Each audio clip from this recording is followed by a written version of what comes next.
Bismillahirrahmanirrahim. Alhamdulillahirabbil alamin.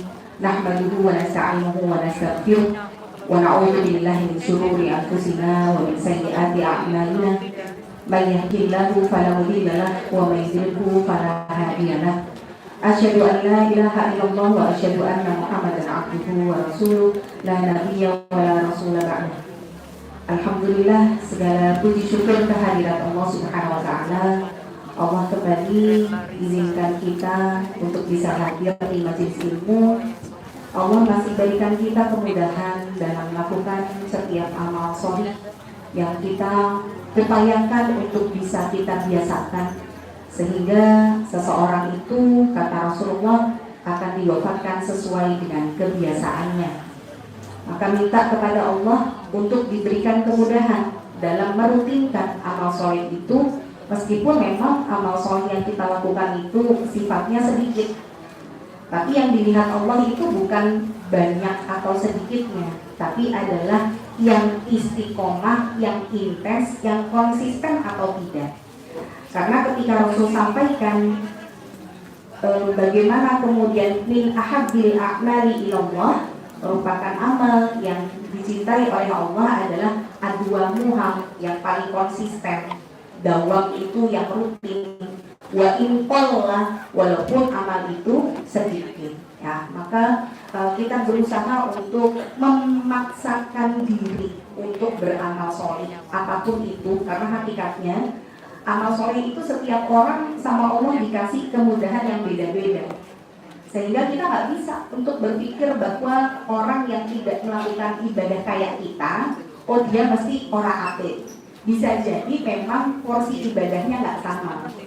Cari ibu dimudahkannya di bagian yang mana. Ada orang yang dimudahkannya puasa, konsistenkan puasa, ya, karena bisa jadi itulah yang membuat dia dipanggil dari pintu ar-rayyan. Yang mungkin puasa tidak kuat, karena ada orang yang aku ki nek poso ora iso ning dindi, soalnya nek ngendi-ngendi wis jam 12 ngono kae, ya Allah rasane lemes banget. Berarti mah gak mudah puasa. Tapi ternyata dia gampangnya sedekah. Ya udah, rutinkan sedekah itu. Di saat orang yang gampang puasa mungkin tidak gampang sedekah. Ada orang yang gampangnya mungkin sholat malam, atau ada mungkin teman kita yang dulu kita melihat rajin ngaji, kok sekarang nggak pernah kelihatan dia ngaji lagi. Maka bisa jadi dia nggak bisa ngaji karena harus ngurus orang tuanya yang sudah sepuh di rumah, sehingga orang tuanya ini nggak bisa ditinggal. Dia nggak bisa berangkat taklim karena memang orang tuanya cuma dia tok yang bisa ngurus. Mau nyewa pembantu, ya nggak punya uang. Mau sedekah banyak-banyak, ya pendapatannya cuma cukup buat kehidupan dia dan orang tuanya. Mau puasa, ya ora iso gitu ya. Maka bisa jadi yang dia ditutup dari amal soleh yang lain seperti teman-temannya, tapi justru Allah bukakan lewat pintu yang paling indah letaknya, yang di tengah, lewat jalurnya birrul walidain, lewat jalur orang tua. Jadi setiap dari diri kita itu pasti ada kemudahannya. Entah kemudahannya adalah taat sama suami gitu ya, kemudahannya adalah bisa mendidik anak-anaknya jadi anak-anak yang sholih walaupun dari segi ilmu agamanya tidak banyak. Maka jangan pernah melihat orang lain yang nggak kelihatan ibadah kayak kita itu seolah-olah kita lebih baik dari dia. Karena bisa jadi ada amal ibadah yang dia lakukan yang kita sendiri tidak dimudahkan untuk ibadah seperti dia. Maka minta sama Allah untuk kemudian kita dimudahkan dari amal soleh yang Allah ridho. Patokannya adalah mana yang Allah ridho, bukan yang orang lain ridho, ya. Maka doanya Nabi Sulaiman di surat Al-Ahqaf ayat ke-15 ini adalah doa yang beliau panjatkan, dan juga doa yang kalau bisa yang di atas atau sudah mulai memasuki usia 40 tahun doa dengan doa beliau. Nah, ini yang dianjurkan oleh para ulama ya, doanya Nabi Sulaiman saat menjelang usia 40 tahun yang Allah abadikan dalam surat Al-Ahqaf ayat ke-15. Silakan nanti dihafalkan doanya, dibaca di waktu-waktu mustajab. Bagaimana doanya? Rabbi auzi'ni an ashkura ni'mataka allati an'amta 'alayya wa 'ala walidayya. Nah, ini saya coba bedah sedikit aja, saya bedahnya. Pertama, kalau sudah usia di atas 40 tahun, karena mungkin yang ibu-ibu di sini rata-rata di atas 40 ya, insya Allah ya. Saya kayaknya yang belum ya. Jadi kalau sudah di atas 40 tahun, yang kita minta tuh sama Allah apa tuh? An ashkura ni'mataka allati an'amta 'alayya. Minta untuk diberikan rasa syukur nikmat yang sudah Allah berikan kepada kita. Kenapa yang pertama itu kita minta dijadikan hati kita itu menjadi peluang syukurnya lebih besar daripada yang lain. Karena hakikatnya orang itu kalau sudah kemudian keseringan dikasih nikmat, keseringan dikasih kebaikan, itu syukurnya jadi berkurang. Saya kasih contoh gini, ada orang yang dia misalkan pendapatan atau penghasilannya sehari bisa 1 juta, sebulan mungkin 30 juta. Maka ketika ada orang dengan cuma-cuma ngasih dia 5 juta, dia senang. Cuman seneng yang biasa aja. Kenapa? 5 juta aku ya duit. Jadi bersyukur tapi tidak yang besar gitu ya. Tapi kalau kemudian 5 juta ini kita kasih ke, taruhlah kita lihat ada pemulung yang dia 100.000 sehari aja belum tentu dapat, yang kadang makan aja jaga dia dapat dari tempat sampah apa di hari itu. Maka saat ada orang yang ngasih dia 5 juta secara cuma-cuma, apa yang dia rasakan? Sumpeneng pakai banget ya, sumpeneng banget. Bisa dibilang sumpenengnya itu dia sampai nangis, dia sampai meluk orang yang ngasih, bahkan sampai sujud syukur itu nggak peduli di depannya itu tanah yang kotor, saking mengungkapkan rasa syukur yang besar itu. Maka kalau boleh dibilang sama-sama nih orang dikasih 5 juta 5 juta, tapi kenapa kok syukurnya beda? Bisa jadi tingkat kesyukuran orang itu akan berkurang ketika Allah terlalu sering atau terlalu dia ini mendapatkan kebaikan yang besar. Jadi ibu karena saking sudah seringnya sehat, saking sudah seringnya dilapangkan rezeki, jadi ketika dikasih ujian sitik wae, diambillah, dicabutlah kaki gitu ya, itu akhirnya nikmat yang sudah 40 tahun ibu bisa berjalan normal, bisa jadi dengan ujian sakit di kaki yang baru 1 tahun, yang kelihatan itu musibahnya daripada nikmatnya. Dan seolah-olah itu menjadikan nikmat Allah selama ini jadi kayak nggak kelihatan, lebih besar musibahnya daripada nikmat yang Allah berikan. Kenapa? Karena kita terlalu sering mendapatkan nikmat itu sampai akhirnya lupa bagaimana cara mensyukuri nikmat. Banyak kan di antara kita, ya Allah, fokusnya di apa sih? Kilo, anggrek, dijak mlaku, ora iso banter, kudu timik-timik, engko nek wis lungguh ning ngisor angel sing arep tangi ya. Dari Silong bentar lagi juga cari selonjoran. Yang datang pertama aku pengen anu teko dhisik, lah ngopo arep golek senden. Nah ya, saya yakin ibu yang senderan ini mesti yang datang pertama ya. Jadi udah ngetek tempat ya, karena itu PW, posisi enak gitu katanya ya. Nah jadi kadang kita fokus di musibahnya, padahal nikmatnya harusnya jauh lebih besar gitu loh. Tangan kita masih bisa nulis ya. Ibu saya yakin kalau dikasih HP yang bisa nulis di HP, lebih senang nulis di kertas toh daripada nulis di HP. Kenapa? Yuk, luwe pena. Berarti kan sebenarnya bagian dari kita nulis dengan enak itu kan harusnya nikmat yang kita syukuri gitu ya. Maka sudah di atas usia 40 tahun harusnya kita bisa melihat bahwa nikmat mana dari Allah yang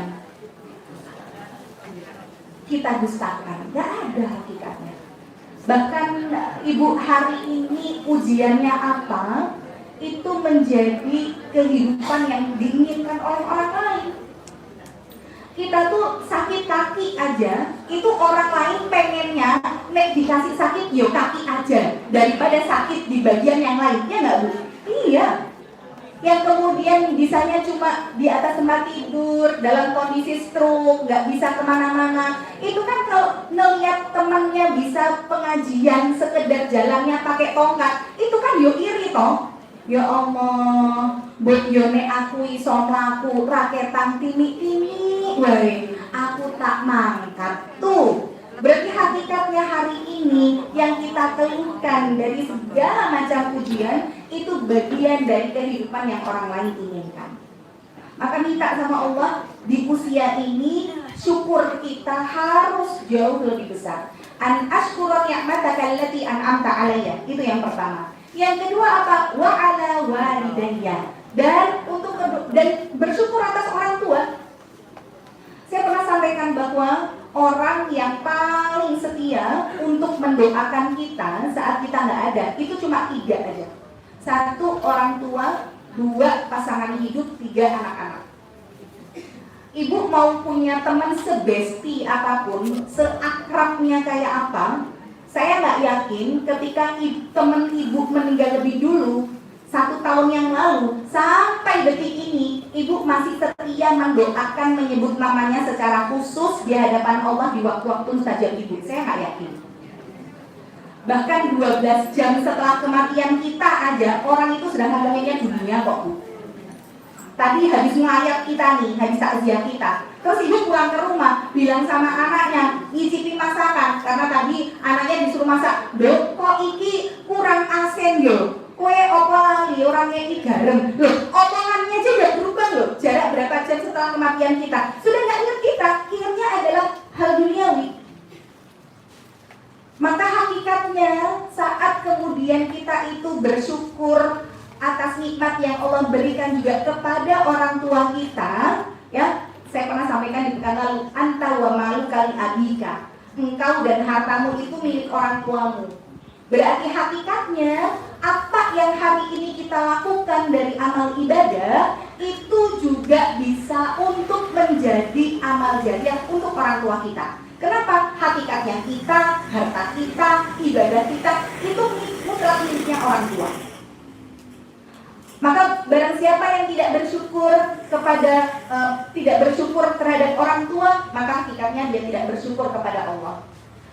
Kita hari ini menjadi seorang istri, jangan sampai punya rasa jealous atau cemburu sama mertua. Banyak kasus-kasus di mana mertua sama menantu rebutan bojone, rebutan anaknya, gitu ya. Akhirnya kalau kemudian suaminya ngasih ibunya, terus cemburu. Terus ngerasanya kayak lebih sayang bokeh timbang bojone gitu ya.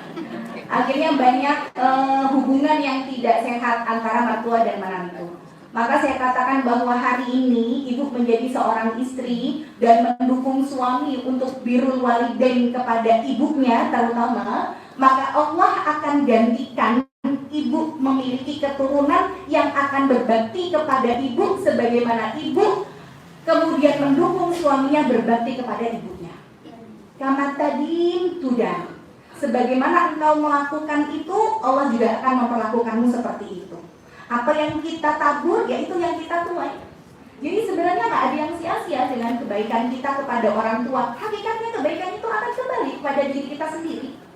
Hari ini bagaimana kita memperlakukan orang tua kita, maka begitu jugalah anak-anak kita akan memperlakukan kita.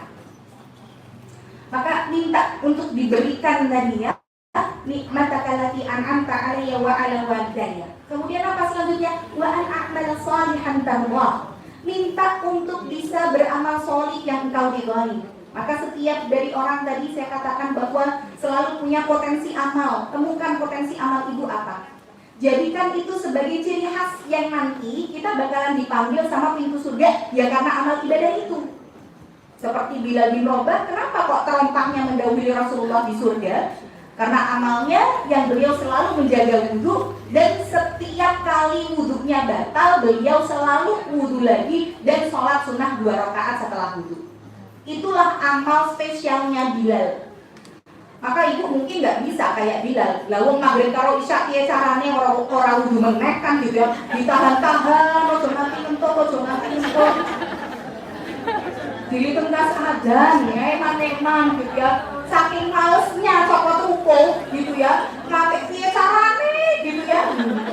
Jangan sampai batal. Nah, mungkin kita tidak seistimewa Bilal gitu loh maksudnya, tapi bukan berarti kita tidak bisa punya sesuatu yang istimewa itu. Maka temukan, ibu misalkan, oh aku tuh gampangnya sedekah subuh, raketan 2000 setiap hari, tapi itu rutin ya. Maka minta yang Allah ridhoi, wa an a'mala shalihan tardah. Selanjutnya adalah wa aslih li fi dzurriyyati. Ini poin selanjutnya yang kita minta apa? Perbaiki anak keturunanku. Jadi kalau boleh saya bilang bahwa karir terbesar seorang wanita itu bukan saat dia hebat di luar sana, bukan saat orang menganggap dia itu sosok yang hebat, tapi hebatnya seorang wanita adalah ketika dia sudah berhasil mendidik anak-anaknya jadi anak-anak yang solih dan solihah. Karena hanya anak solihlah yang kemudian doanya bisa menembus langit. Bukankah kemudian Rasul sampaikan waladun sholihun yad'u lahu, anak solih yang mendoakan untuk orang tuanya. Berarti kalau nggak solih, maaf ya, jangankan doain orang tua, doain buat diri mereka sendiri aja belum tentu makbul. Padahal tadi yang paling setia ngedoain kita itu ya cuma 3 orang ini. Nggak orang tua, kebanyakan orang tua sudah meninggal lebih dulu. Yang kedua pasangan, yo nek jadi bojone, dan wis sering gitu ya, atau bahkan mungkin suaminya meninggal juga lebih dulu. Berarti yang jadi gondelan kita untuk bisa terus menjadikan kita punya amal jariah ya cuma anak-anak. Maka kalau kemudian tidak bisa punya anak-anak yang solih, Masya Allah, itu perjalanan orang tua ke surga abot banget. Ibu tuh kalau punya anak solih, Masya Allah ya, bisa dibilang kayak perjalanan ibu ke surga tuh garik magnet. Bener-bener cuma tinggal selangkah. Maka kalau di Pekanbaru mungkin saya boleh katakan bahwa sebenarnya saingan terbesar kita adalah orang tua kita. Kenapa saya bilang saingan terbesar kita adalah orang tua kita? Orang tua kita dulu, Bu, mungkin mereka ya anaknya banyak, tidak sampai sekolah itu yang stratanya tinggi, bahkan mungkin orang tua kita tuh nggak ada yang levelnya sarjana kan gitu ya. Tapi dengan kesolihan yang mereka punya, dengan keterbatasan biaya, keterbatasan ilmu, ibaratnya kayak kalau bahasa orang sekarang tuh nirakatin gitu ya, mentirakati gitu ya, menempa diri. Mereka ketika di waktu malam nggak bisa tidur, yang mereka lakukan adalah ambil wudhu, sholat malam.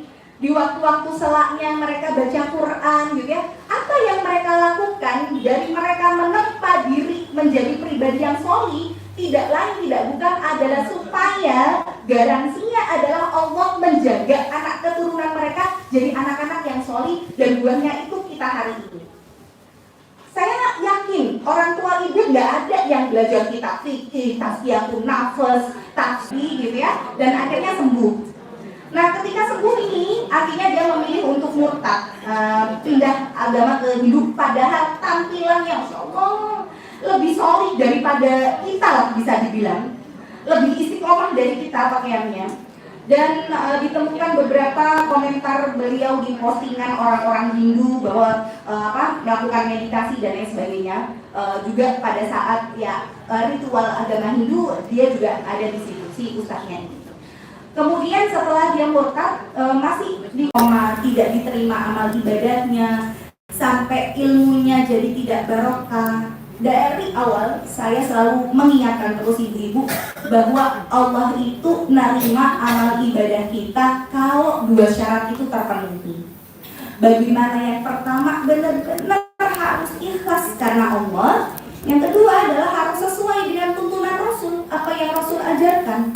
Berarti kalau salah satu dari kedua syarat ini tidak terpenuhi, inilah yang menjadi pemicu diantaranya dicabut keberkahan ilmu, dicabut semua kebaikan yang ada dalam hidup kita.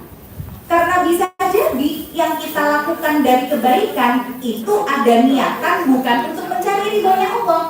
Mungkin untuk mencari dunia, mungkin untuk mencari pujian manusia, ya. Mungkin, jadi setan itu kalau kita sudah hijrah, dia tidak lantas kemudian pergi dan nggak bisa goda kita, enggak. Tapi dia akan merubah strategi gimana caranya biar amal ibadah kita itu tersentuh dengan yang namanya ujub, dengan riya, dengan sum'ah. Ujub itu ada rasa bangga diri, merasa bahwa ketika hari ini kita sudah ngaji bertahun-tahun sudah lebih baik daripada orang lain. Ada rasa ingin dipuji, sum'ah, dan ada rasa ingin didengar bahwa dia melakukan amal ibadah. Maka saat satu di antara dua syarat ini tidak terpenuhi, disitulah kemudian Allah mencabut keberkahannya. Maka doa ini saya sarankan untuk ibu-ibu hafalkan dan selalu dipanjatkan di waktu-waktu yang mustajab. Maka kalau kita pengen untuk Allah itu menerima ngaji kita, menerima hijrah kita, maka pastikan memang ada perubahan-perubahan dalam diri kita, ya. Maka kalau ibu misalkan nih, ada yang baru tertarik ngaji setelah pensiun, gitu ya, berarti baru umur 60 tahun bisa ngaji. Maka alhamdulillah Allah masih ngasih kesempatan orang ketan berpensiun, ya. Kenapa kok alhamdulillah? Karena orang itu kalau sudah usia 40 tahun sebenarnya menjadi tolak ukur kebiasaan yang berubah menjadi watak dan karakter. Jadi kalau ada orang yang kemudian sukanya itu bermaksiat dan tidak berhenti di usia 40 tahun, ya itu akan dibawa sampai mati. Ada orang yang dari muda nggak mau sholat, buk ngantek garek balung toh. Saking sudah nggak bisa dibilang tuh kayak udah sakit-sakitan tinggal meninggalnya aja.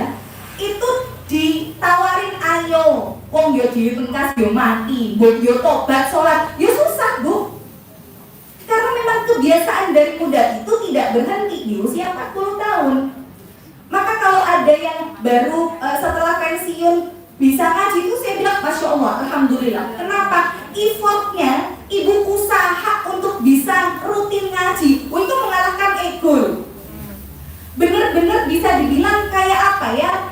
Mengusahakannya itu harus lebih keras, lebih kuat daripada yang anak-anak masih muda di bawah usia 40 tahun.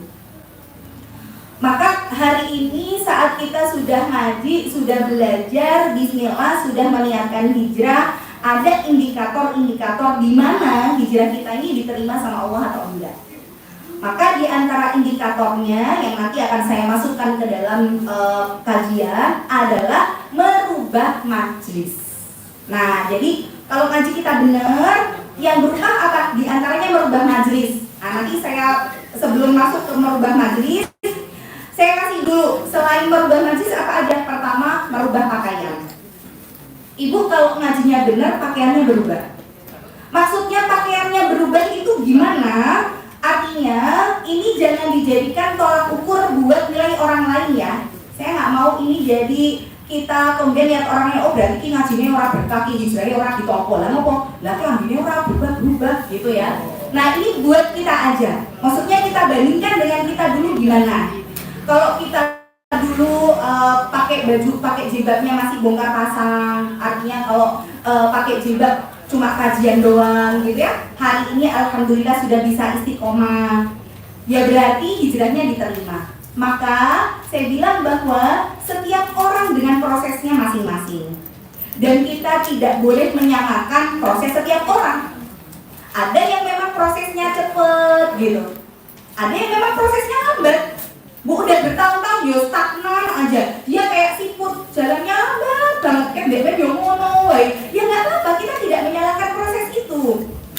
Maka saya katakan kepada hari ini yang mungkin baru mau hijrah, baru mau taubat, terus kadang ngerasa aduh di sana pemahaman ilmu agamanya udah tinggi semua ya. Kira-kira kalau saya yang baru ngaji kayak gini diterima nggak ya kalau ikut kajian kayak gitu? Saya bilang nggak apa-apa bu, ikut aja, umum kok. Nanti saya mau pakaiannya masih gini-gini, nggak apa-apa, diterima insya Allah. Jadi Jadi jangan kemudian kita menutup pintu hidayah dari orang lain. Jangan orang yang ngajinya berkah itu semangatnya adalah memasukkan orang ke surga dan bukan mengeluarkan orang dari surga. Karena betapa banyak hari ini orang yang sudah ngaji, lisannya justru lebih nyelkit daripada yang gak kenal ngaji. Seolah-olah yang namanya surga itu cuma pantas buat orang yang sudah ngaji bertahun-tahun. Maka saya bilang bahwa proses tiap orang tahapannya berbeda. Kalau hari ini kita melihat masih ada jamaah yang jilbabnya mungkin masih ditarik sana, tarik sini ya, pakai sunduk pentol, kemudian apalagi lah ikat-ikat misalkan ya, maka nggak apa-apa karena dia untuk sampai di titik itu pun bisa jadi berat karena suaminya sampai sekarang belum ngizinin dia pakai jilbab.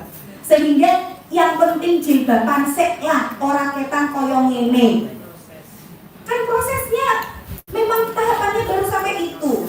Nanti akhirnya meningkat lagi. Maka hari ini misalkan ada yang masih pakai pakaian itu bukan memperhatikan aurat yang tertutup, tapi memperhatikan penampilan dari segi brandnya misalkan gitu ya.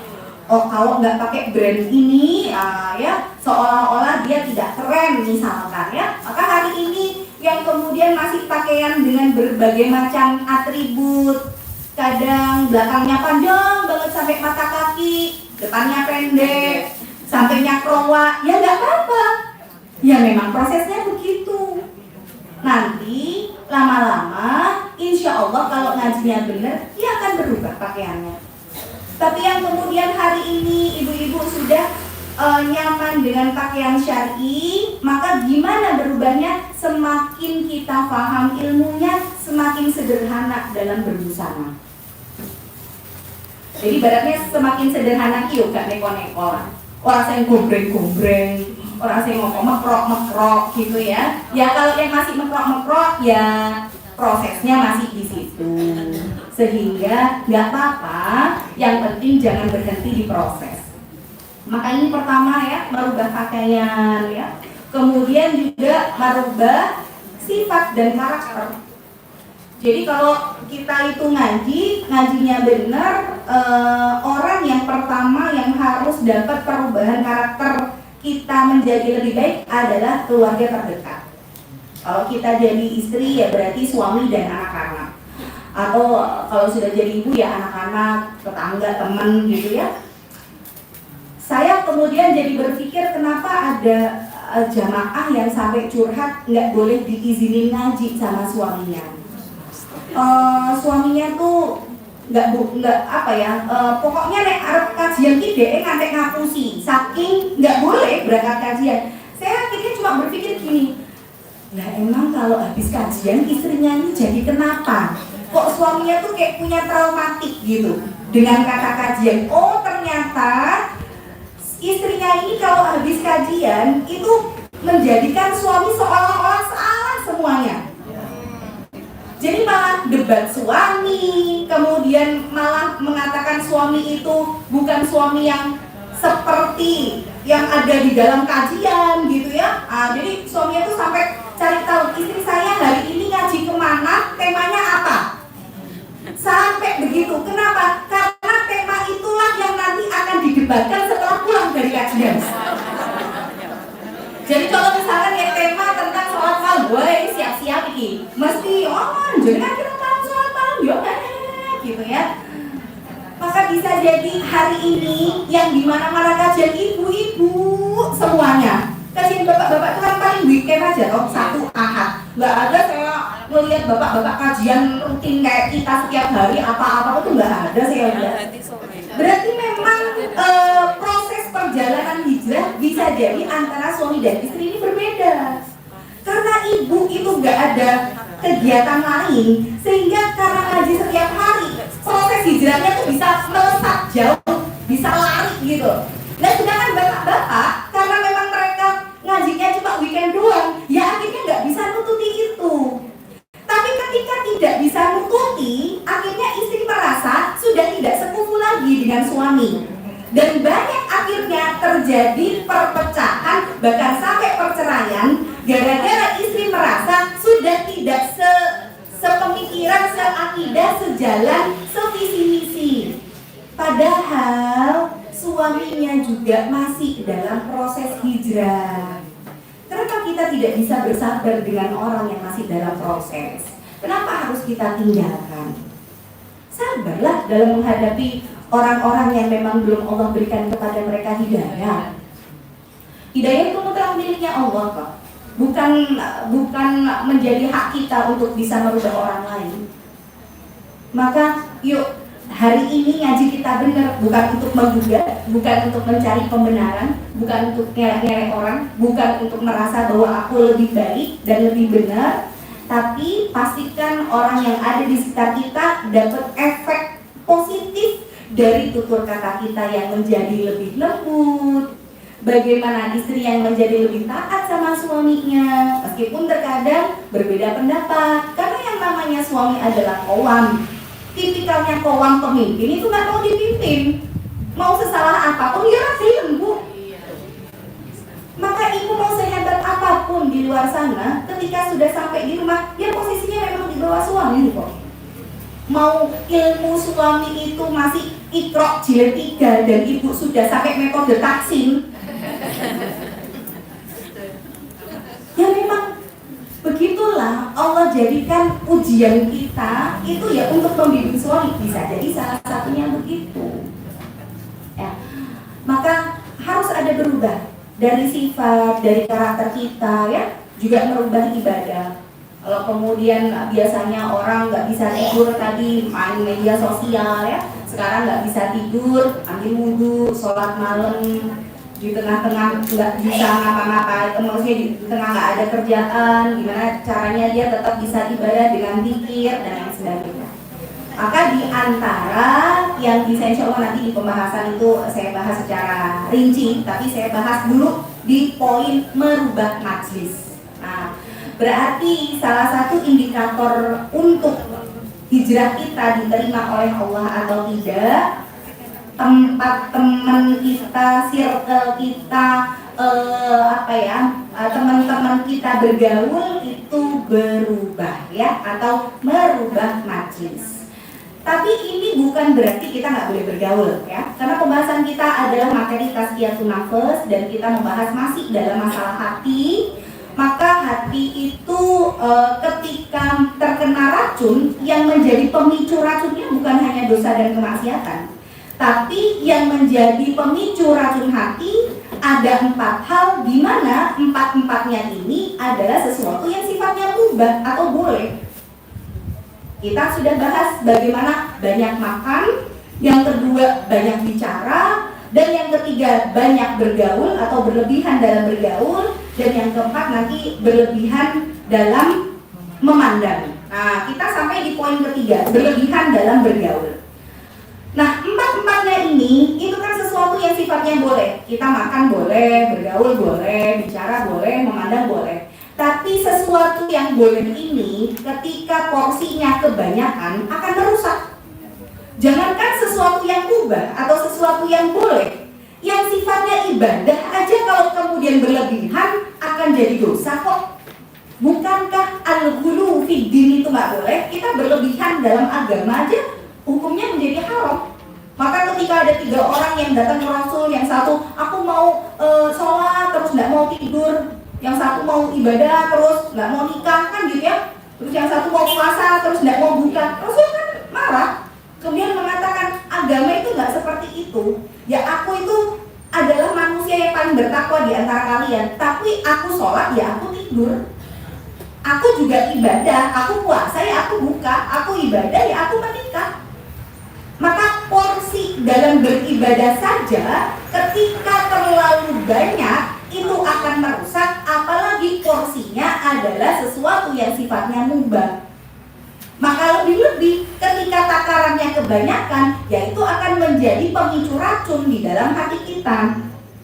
Jadi racun hati itu bukan ketika kita hanya melakukan dosa dan kemaksiatan, tapi berlebihan dalam 4 hal ini. Maka hari ini kita bahas bagaimana berlebihan dalam bergaul ya. Artinya bergaul itu bukan berarti kita nggak boleh, bukan, tapi ada porsinya. berlebihan dalam bergaul ini tidak akan merusak. Jadi syarat bergaul itu ada dua. Pertama, takarannya benar dan tepat. Yang kedua, bergaulnya dengan orang-orang yang solid dan baik. Jadi bergaulnya kita ini dengan orang-orang yang memang kita butuhkan dalam urusan akhirat kita. Bukankah kalau kita punya teman-teman yang solid dengan kadar batas minimal 40 orang, mereka bisa menjadi salah satu sarana untuk memberikan syafaat bagi kita di akhirat kelak. Maka carilah orang-orang solid dari sekarang. Kalau dulu saya sudah pernah sampaikan, ibu coba didata teman-temannya yang solid siapa aja. Kira-kira 40 itu sudah memenuhi kuota apa belum? Nah ya, nanti dicek phonebooknya. Kira-kira ini koncoku soleh ora yo. Gak ini tahu dagangan sih. Tiap saat 5 menit sekali posting jualan. Oh tapi dia soleh, oh yo masukkan centang. Nah gitu ya. Jadi nggak apa-apa sih yang tahu dagangan, asalkan solid. Nah itu nanti kita bikin daftar list, ini solid, ini solid, ini solid gitu ya. Maka jangan ngaku kenal sama saya, nanti aku kenal saja. Ibu kenal sama saya belum tentu kenal sama ibu ya.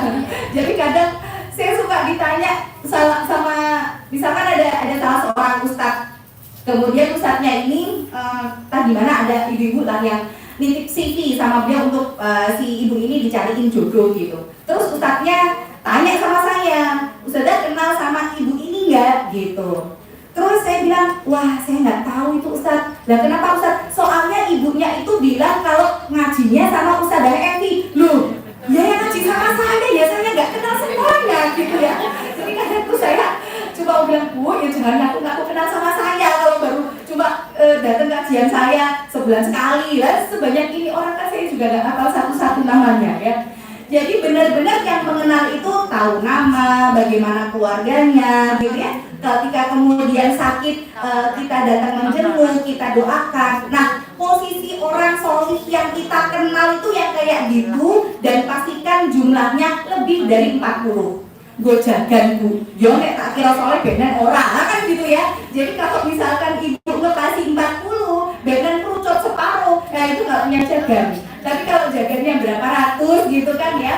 Nah jadi kalau ini nggak soleh masih ada ini gitu. Cuman jangan menjadi orang yang berharap nanti bakalan dicari sama temannya ya. Jangan terus bilang sama temannya, bu saya soto, nek neng surga kue ora nemu aku, tulung yo bu yo, boleh sama aku neng rokok. Berarti ibu pengen dicari nanti. Kalau ibu bilang tolong nanti cari aku di neraka, ibu berharap masuk neraka, ya. Jadi ibu pengennya dicari apa nyari? Nyari ya. Makanya nanti bilang, besok saya tak boleh iyo, gitu ya. Ya enggak lah ya, kita semuanya saling mencari insya Allah. Nah jadi yang pertama merubah majlis itu karena memang yang diingat dari penduduk surga itu adalah diantaranya teman-temannya sama keluarganya. Jadi ketika nanti di alam barzakh pun orang-orang yang sudah wafat ini, apa yang mereka bilang sama Allah, ya Allah hidupkan aku kembali supaya aku bisa bertemu dengan keluargaku. Itu menjadi salah satu yang mereka inginkan. Dan juga nanti di surga itu bukan hanya anak yang mencari orang tuanya, karena anak yang solih juga bisa memberikan syafaat, tapi juga teman-teman yang solih. Maka haruslah kita benahi dari circle pertemanan kita. Maka merubah majlis itu hakikatnya hati setiap orang beriman dia layaknya magnet. Kalau kemudian kita sekufu, kita sevisi misi, kita sehati, maka Allah akan dekatkan karena kubunya akan saling tarik menarik.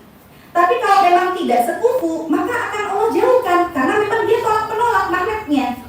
Jadi hakikatnya ketika hari ini kita sudah ngaji, sudah berhijrah, memang secara otomatis Allah akan eliminasikan orang-orang yang tidak baik dalam kehidupan kita.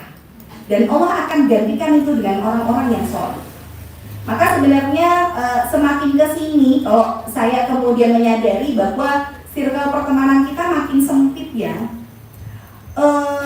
Contoh saya adalah ya, saya sudah tidak senang lagi ketika diajak kumpul-kumpul, nge-cafe, nongkrong, ngopi, apa. Saya sudah tidak begitu suka dengan hal itu. Sesekali iya, tapi bukan yang nganter anak sekolah terus sambil nunggu jemput anak, ayo kita nongkrong di kafe. Saya bukan tipikal yang suka kayak begitu. Kalaupun saya ada waktu kosong, ya saya mendingan pulang gitu ya. Atau mungkin ke rumah orang tua saya, ngumpul lah sama keluarga, daripada saya harus menghabiskan banyak waktu dengan teman-teman yang tidak ada manfaatnya.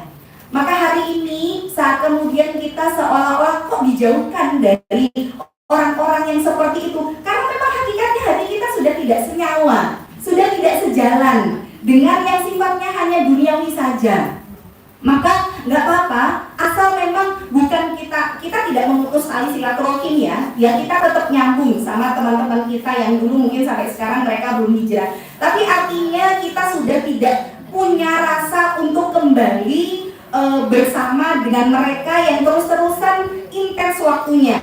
Ya, mungkin kalau awal-awal pandemi itu kan orang jadi punya circle pertemanan banyak ya. Ada circle goes misalkan ya, circle apalagi tanaman gitu ya, circle banyak lah, karena ya tidak banyak aktivitas, jadi akhirnya aktivitasnya ya udah ngumpulnya sama. Saya yakin orang yang suka goes ya kumpulnya sama orang yang goes, bukan orang yang goes dikumpulnya sama orang yang hobinya naik motor gede, kan enggak, karena mereka tidak sejalan ya.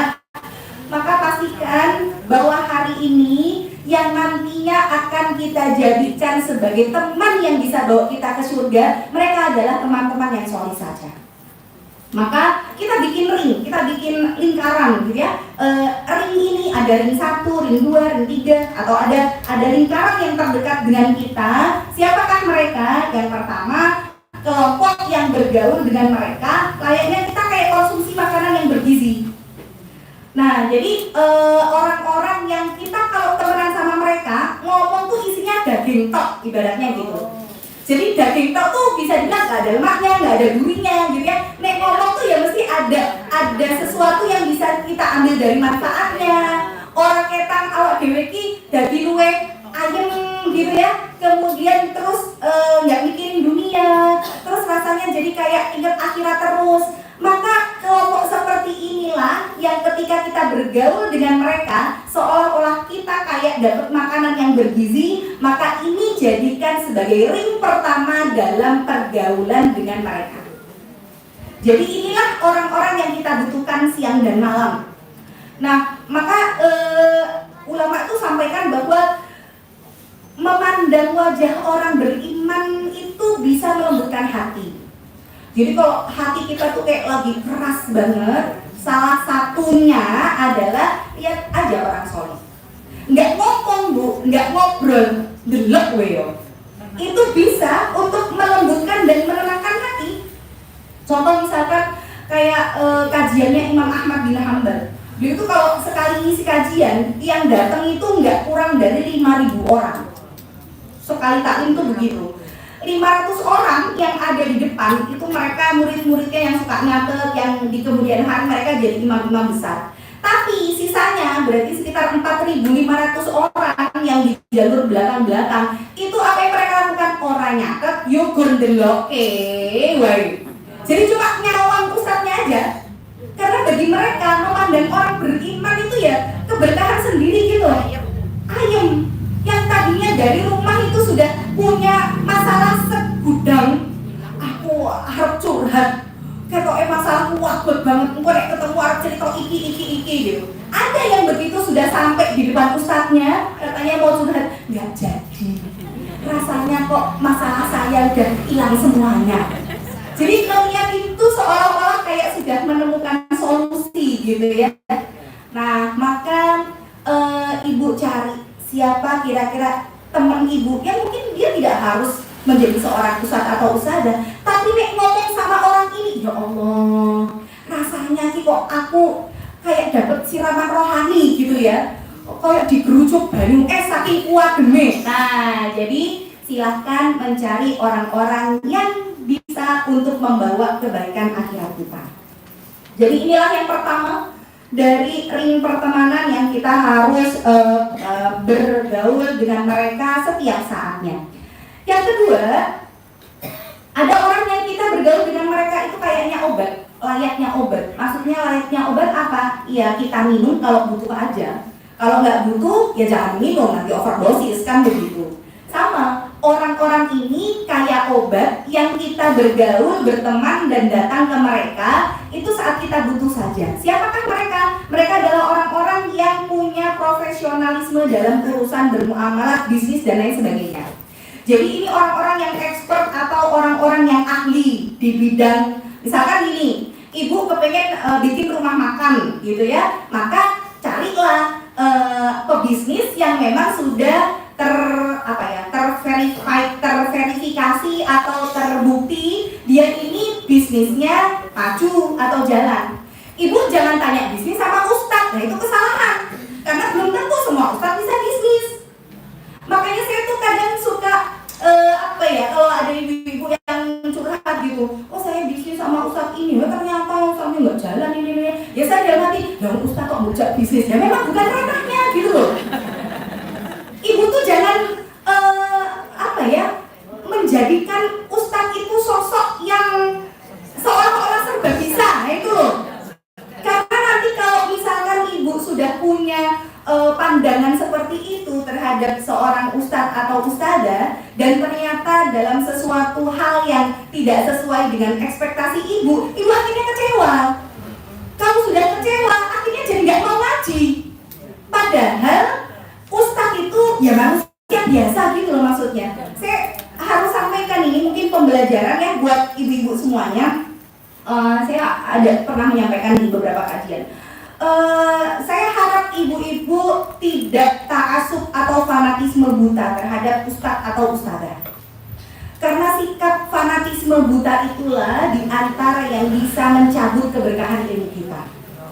Saya sampaikan bahwa setiap ustadz dan ustadzah itu manusia biasa yang tidak pernah ada kata maksum, karena kemaksuman hanya milik Rasul. Sehingga ustadz-ustadz ini juga terkadang karena manusia biasa, ya pasti pernah salah, pasti pernah hilaf, pasti pernah lupa. Saya kasih sebuah contoh. Beberapa waktu yang lalu saya dapat WA dari salah seorang ada WA yang masuk ke saya. WA-nya begini, alhamdulillahirobbilalamin telah terlaksana akad nikah suami saya bla bla bla bla bla dengan seorang wanita begini. Mohon doanya semoga menjadi keluarga yang sakinah bla bla bla gitu ya. Tertanda ungu ini, di mana yang nge-share itu adalah istri pertama yang mengabarkan bahwa suami beliau yang notabene adalah ustadz di Surabaya yang punya nama cukup terkenal, beliau menikah lagi. Istri keduanya itu yang saya ditanyain orang, sudah tahu nggak istri keduanya siapa gitu? Oh saya nggak tahu nih. Maksudnya saya tuh bukan tipikal orang yang suka kepo dengan kehidupan orang gitu ya. Dan kalau masalah kayak gosip-gosip saya memang nggak ngikutin gitu. Jadi saya nggak ngerti sama sekali ada gosip apa saat ini, saya nggak tahu.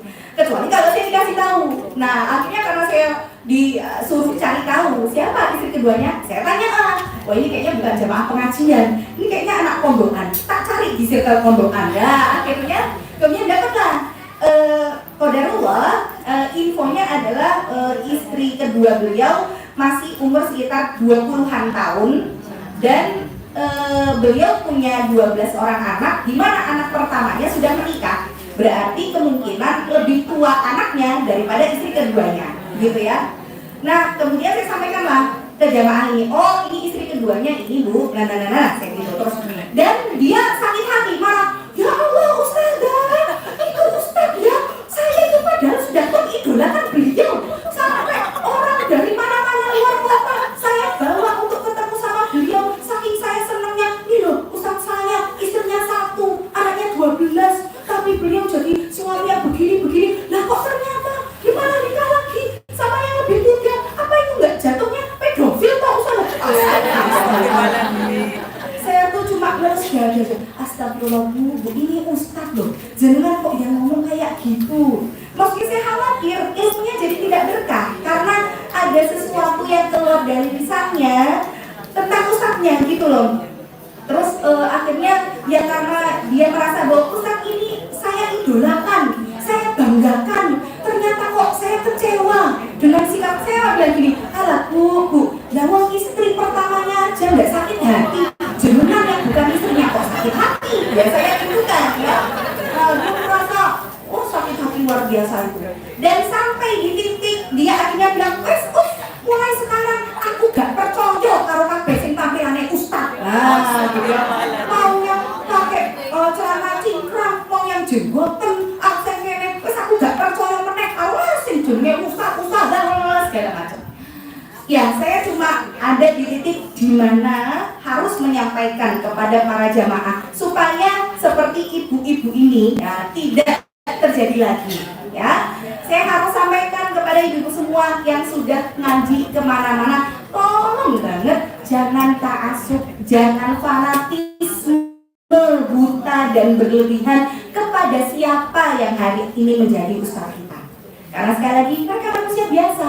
Jadi kalaupun ada kesalahan, ya pisahkan gitu antara kesalahannya sama karakter ustaznya.